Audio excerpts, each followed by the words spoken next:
Hi guys, welcome to our latest video, and this one we're going to show you how to make one of the most delicious desserts, I reckon. This is a peach cobbler, and look at all of that bubbling juice and goodness in there. Smells absolutely incredible. We're going to show you how to make it, and it's super easy. Don't forget, all of the recipes are on studiokitchen.com.au.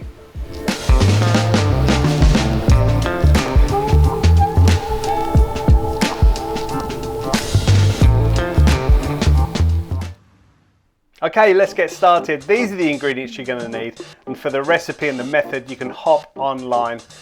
Now, peaches are at their very best in summer. I've chosen some really nice ripe peaches here. Look at these. They're absolutely fantastic, and when the peaches are really ripe, the stone is going to pop out easily, and also they're going to let out loads of juice when you cook them in the oven and form that bubbling syrup, which we really want with this cobbler. So cutting the peaches in half, removing the stone, and we're just going to slice them into fairly thick slices before getting some sugar and a little bit of flour, and we're going to mix those together. These are going to coat the fruit and going to help contribute to a really thick syrupy consistency in the bottom of our dessert.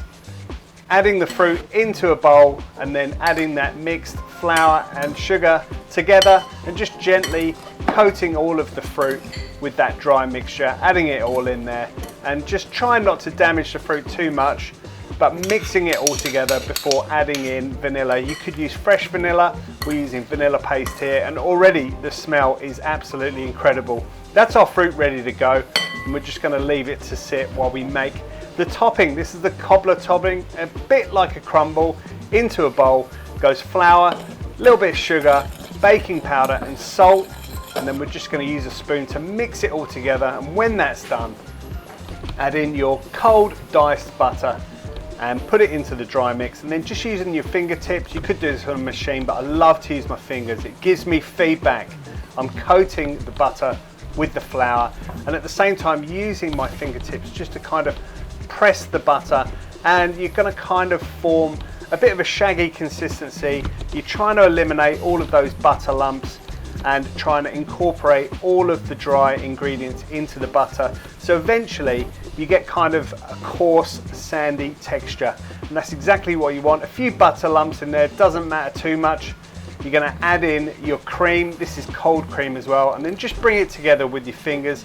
This is a fairly wet mix, so don't be alarmed if it is wet, but just continue just to mix it. Now, you don't want to over mix this. We don't want to make our dough too tough, but I'm just incorporating all of that dry ingredient into the cream.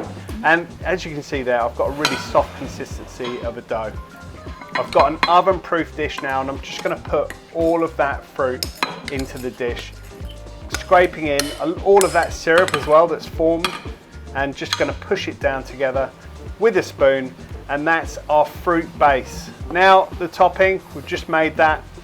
It's been sitting there for about sort of 5 minutes, and I'm just taking irregular pieces of the cobbler dough and just putting it on top. So nothing fancy here. I'm not cutting anything out. I'm not doing anything sort of chefy.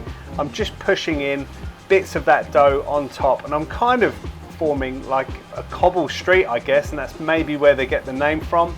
Just making sure that all of the pieces, although they're irregular, they are consistent in terms of how thick they are. So probably about 1 centimeter in thickness, and I'm just going to use all of that dough in my fingers just to push it on top of the fruit. Now, I don't have to cover all of that fruit. I need some gaps there, and then that means the fruit, when it cooks, is going to bubble out in between the gaps and just make this really hot, sticky mess, an absolute delicious delight.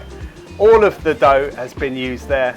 It's going to go into an oven. It's been preheated, got about 180 degrees on there, and now this is where the alchemy, the magic happens, where all of that fruit starts to cook and bubble.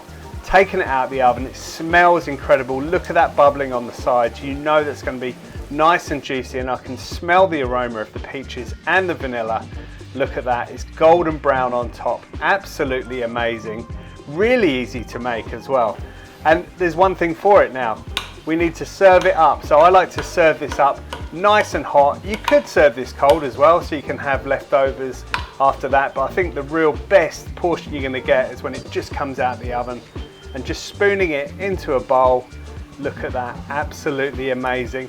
Make sure you get bits of fruit to go with that. It's a perfect dessert. It's probably going to feed about 6 people. And what do you need with it? Well, I recommend vanilla ice cream. There's nothing else. I love the contrast between the cold and the hot.